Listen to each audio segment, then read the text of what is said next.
Korea, United Nations troops push on in the cautious advance against the communists. An advance whose purpose, General Ridgway states, is not to seize ground, but to wipe out the enemy. The Chinese Red Army, fighting desperately in small isolated stands, prefers to give ground on wider fronts rather than join battle. And it's up to the infantry to clear out the pockets of die-hard communists.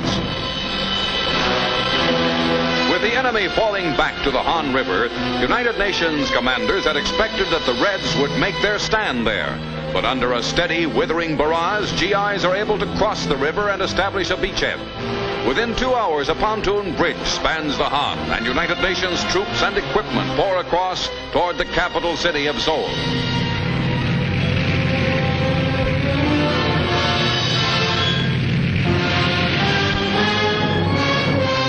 Moments later, Chinese communists, prisoners, are being marched to the rear. Seoul, too, falls into United Nations hands, this time not as a prime military target, but as the result of the clean United Nations sweep up the Korean peninsula. The once proud capital of the Korean Republic is a mass of ruins whose able-bodied men have been carried off to forced service in North Korea. Children and the aged are left to see the liberation of their city. Above Seoul, mud and the Marines take over. For once, the Marines almost meet their match as spring thaws slow down the United Nations push. The Marines came back into action only recently from the Hungnam beachhead. Despite obstacles, United Nations forces drive on to the 38th parallel, border of North Korea.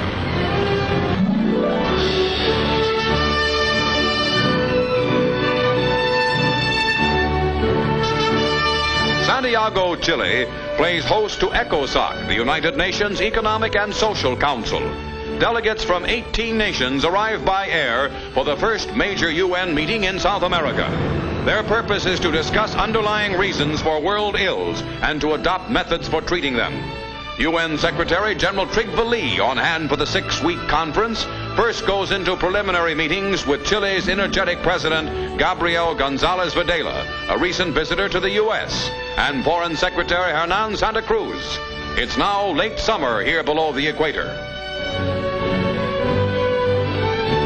The session opens in the Chilean Congress building in Santiago, normally the home of Chile's popularly elected parliament.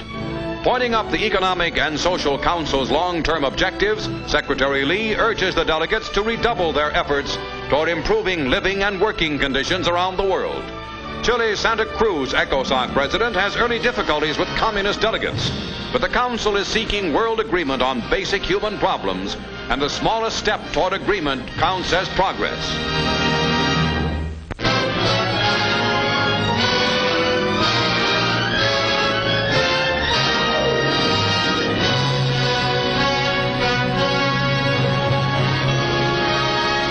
Madrid turns out its fullest pomp as Spain celebrates the resumption of normal diplomatic relations with the United States. New U.S. Ambassador to Spain, Stanton Griffiths, in a cortege of royal coaches and Moorish guards, rides to the National Palace to present his credentials to Generalissimo Francisco Franco. Other United Nations countries have also sent ambassadors in line with repeal of a 5-year-old UN resolution against Franco's government. At the National Palace, Griffiths, a New York businessman who was formerly ambassador to Argentina and Poland, meets members of the Spanish government. Then Mr. Griffiths introduces his staff to General Franco, ending the post-war gap in Spanish-American relations.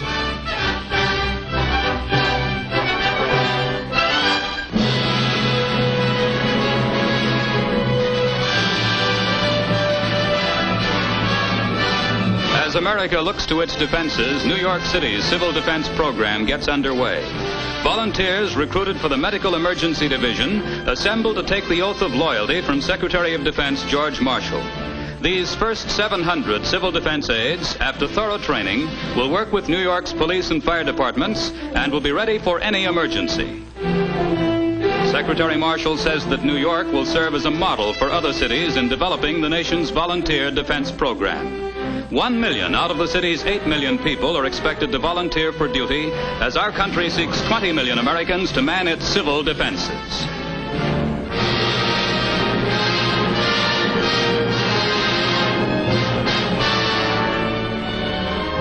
In Washington, a surprise visit by President Truman, who bears with him a gavel carved of wood used in building the White House in 1817, honors Vice President Alben W. Barkley. The occasion marks Mr. Barkley's 38th year of continuous service in both houses of Congress, first as a congressman, then as senator. Now Vice President of the United States and President of the Senate, Alben W. Barkley of Kentucky has been in Congress longer than any other man in history.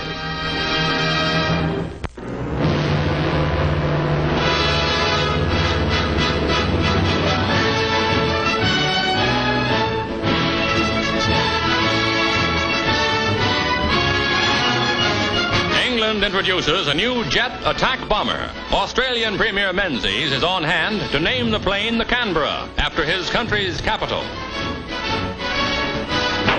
Christened with Australian champagne, the Canberra joins the Royal Air Force at once.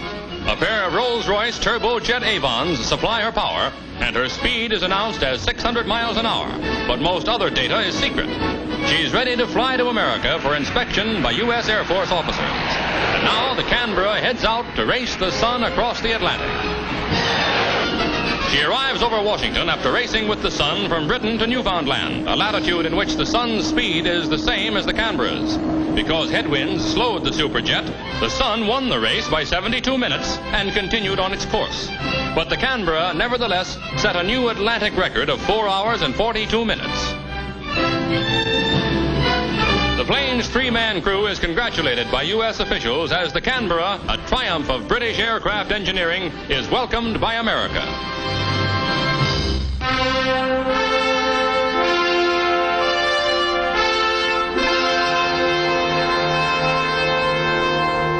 A unique machine for conditioning jet plane pilots for bailing out at supersonic speeds is demonstrated at William Air Force Base in Chandler, Arizona. Here, the seat, a duplicate of a real jet plane cockpit, will slide on rails up a metal track. Just as in flight, the propulsion force used to throw the seat free of the plane is produced by the powder charge of a 37-millimeter shell. The pilot himself will set it off.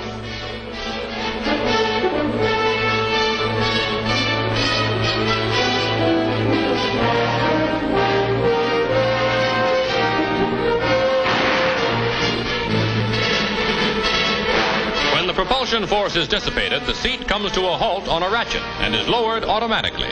As under actual emergency conditions, the airman is subject to a pull of 14 times gravity and shoots upward at 60 miles per hour. The Air Force overlooks no precaution for safety.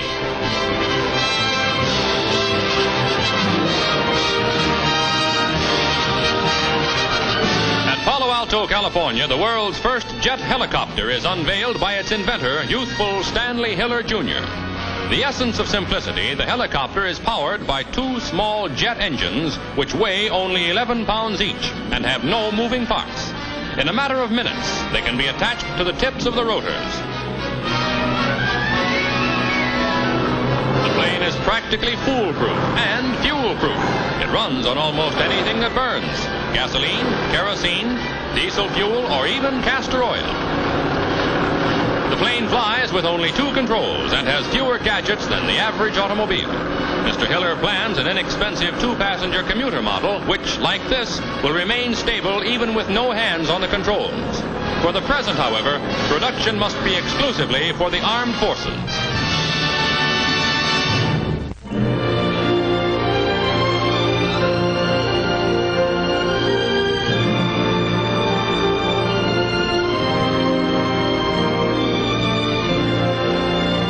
In a wood near Rome, Countess Renate Rivetta picks up materials, leaves, grasses, and flowers for a kind of art which she has developed in an unusual way. The Countess, trained as a sculptress and painter, uses the natural shapes of leaves without altering or cutting them. Her finished pictures, known technically as collage, are unique and original. The first exhibit of her leaf paintings, held in Rome, shows the flexibility and range of her work. This dancing couple is composed entirely of leaves in their natural shape. Eucalyptus leaves make a concert duo. St. Francis of Assisi feeds a flock of leaf birds.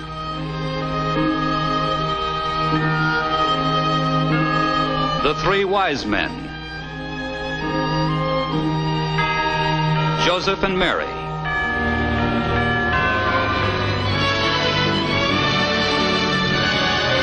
Even the Countess's friends are subjects for her fresh and witty leaf paintings.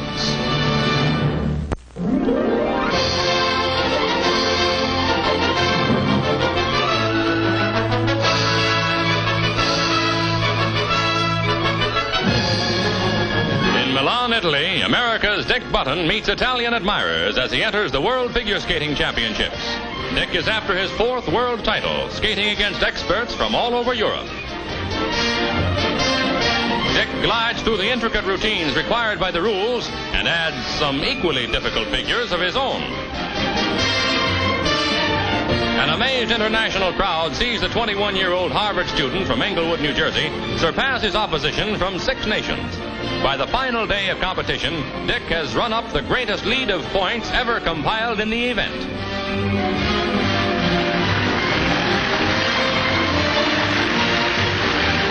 After a perfect display of grace and control, America's Dick Button makes it 4 world championships in a row.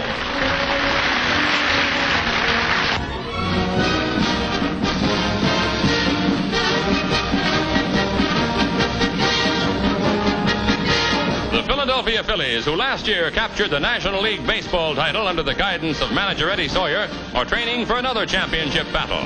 Here at Clearwater, Florida, they have many regulars on hand. Pitcher Emery Church, with 8 victories last year, hopes to pass that mark this season. The coaching staff plans to build another winning combination around such stars as Robin Roberts, who in 1950 pitched 20 winners, first baseman Eddie Waitkus, and the great relief pitcher Jim Constanti. Last year, this top-notch talent put the Phils on top of their league and carried them into the 1950 World Series against the American League's New York Yankees. In last year's series, first for the Phils in 35 years, Yankee manager Stengel and Phillies manager Sawyer saw the Yanks take the first game 1-0. In the second game, Allie Reynolds, who had won 2 series games for the Yanks in '49, is hit for a single by the Phils' Mike Goliat. Eddie Waitkus follows up with a hit that hops over Coleman's head into right field. Goliat goes to third, and the Phillies get their big chance. Ashburn sends out a long fly, and the Phillies score as Goliat comes home after the catch. The game goes into extra innings, tied 1-1. In the 10th, Joe DiMaggio comes to bat for the Yanks. He connects for his first hit of the series, and what a hit into the upper deck in left center field. It's Jolton Joe's 7th World Series home run, and it spells victory for the Yanks 2-1. The Yankees go on to take the next 2 games for a 4-0 series sweep and some permissible boasting in this year's spring training. The place is Phoenix, Arizona.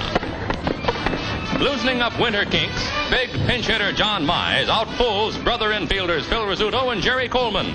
With Rizzuto is heavy-hitting catcher Yogi Berra.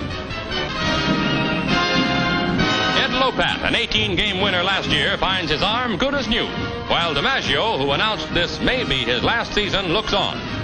Tossing them in is Vic Raschi with 21 pitching victories to his credit in 1950, followed by Allie Reynolds, who chalked up 16.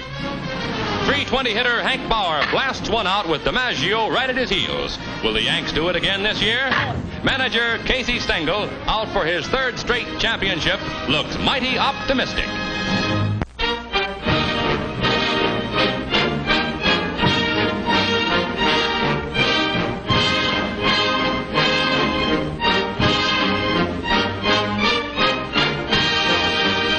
The United Confederate Veterans meeting in 1949 at Little Rock, Arkansas, saluted, as did the nation, their commander, General James W. Moore.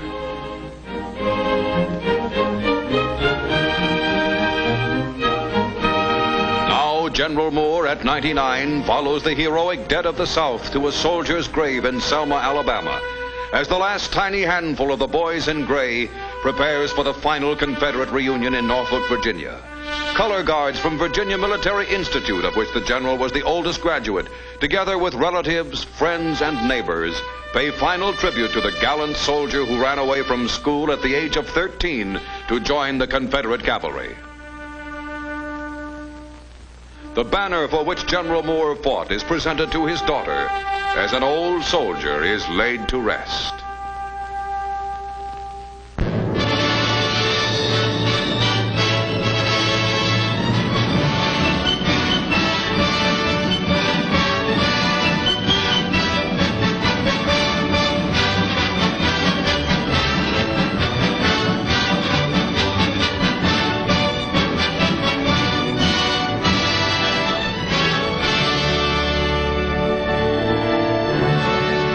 176 years ago, in two Massachusetts villages just a few miles from Boston, a handful of farmers and tradespeople, their patience with the oppressive acts of a government 3,000 miles away exhausted, struck the first militant blow of the American Revolution. The story of Lexington and Concord begins in Boston, capital city of New England. From Boston, on the night of April 18, 1775, 700 British soldiers crossed the Charles River and marched inland to seize the arms hidden at Concord by the Provincial Congress. At Lexington Green, patriots blocked their line of march. After a skirmish, the British went on to Concord, and amazingly, to defeat. All-night rides by Paul Revere, William Dawes, and Samuel Prescott had warned the country folk of the Redcoats' approach. Patriot militiamen seized their muskets and hurried to rallying places. At this house in Lexington, John Hancock and Samuel Adams, two eminent patriot leaders, were roused by Revere. On the quiet Lexington Green, American militiamen had recently been holding military drills. Now at Buckman Tavern, just off the green, they assembled during early morning of April 19, 1775, to await the British.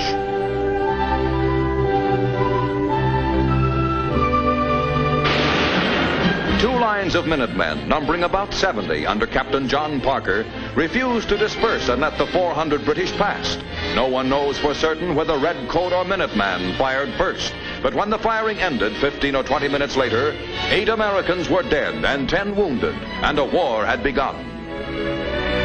Here the Minutemen had made their stand. The words attributed to Captain Parker expressed the spirit of that morning. Stand your ground. Don't fire unless fired upon. But if they mean to have a war, let it begin here.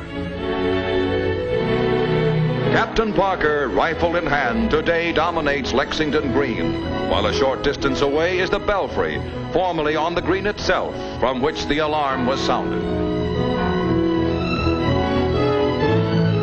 To the Harrington House, just north of the green, at the height of battle, came Jonathan Harrington, first to be mortally wounded, to die on the steps of his home at the feet of his wife.